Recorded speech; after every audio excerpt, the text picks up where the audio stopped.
We have told them we want to disarm, and they will disarm. And if they don't disarm, we will disarm them. And it'll happen quickly and perhaps violently.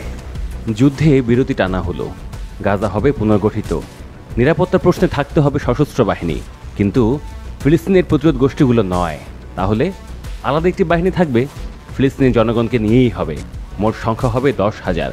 এমন প্রস্তাব দিয়েছে Israel ও ফিলিস্তিনি প্রতিরোধ গোষ্ঠীর মধ্যে অন্যতম মধ্যস্থতাকারী মিশর। প্রাথমিকভাবে 1000 নিরাপত্তা সদস্য কাজ শুরু করবেন, যারা মিশর ও জর্ডানে প্রশিক্ষণ নেবেন। যদিও ফিলিস্তিনি কাউকে নিরাপত্তা বাহিনীতে রেখে গাজা ও পশ্চিম তীরে দায়িত্ব পালনের ব্যাপারে ঘোর আপত্তি রয়েছে ইসরায়েলের। নিরাপত্তা বাহিনীর মোতায়েন হচ্ছে ট্রাম্প প্রস্তাবিত 20 দফা শান্তি পরিকল্পনার দ্বিতীয় ধাপ। প্রথম ধাপ ছিল পরস্পরের বন্দীদের মুক্তি, দ্বিতীয় ধাপে আরও রয়েছে গাজা শাসন ব্যবস্থা ও প্রক্রিয়া এবং ফিলিস্তিনি প্রতিরোধ গোষ্ঠীগুলোর নিরস্ত্রীকরণ। এদিকে লেগেছে আরেক গণ্ডগোল।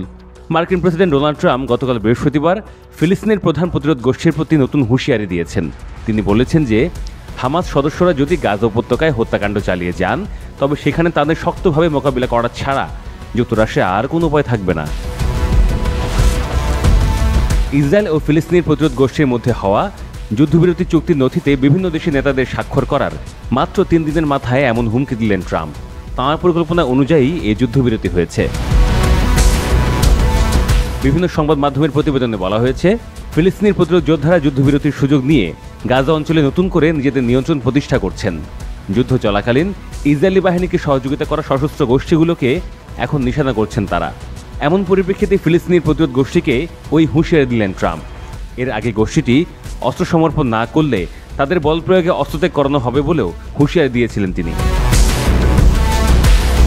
ট্রাম্প কঠোর ভাষায় ইঙ্গিত দিয়েছেন যে ফিলিস্তিনের প্রতিরোধ গোষ্ঠী যদি চুক্তির শর্ত মেনে না চলে, তবে ইসরায়েলকে গাজায় আবার যুদ্ধ শুরুর অনুমতি তিনি দিতে পারেন।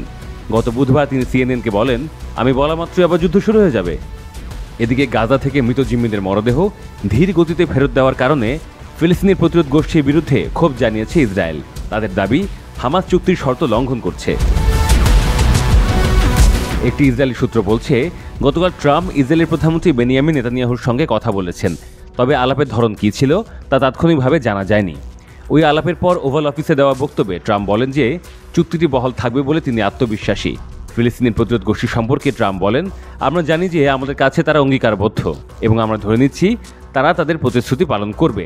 তারা যদি যথার্থ আচরণ না করে, তবে আমরা ব্যবস্থা নেব।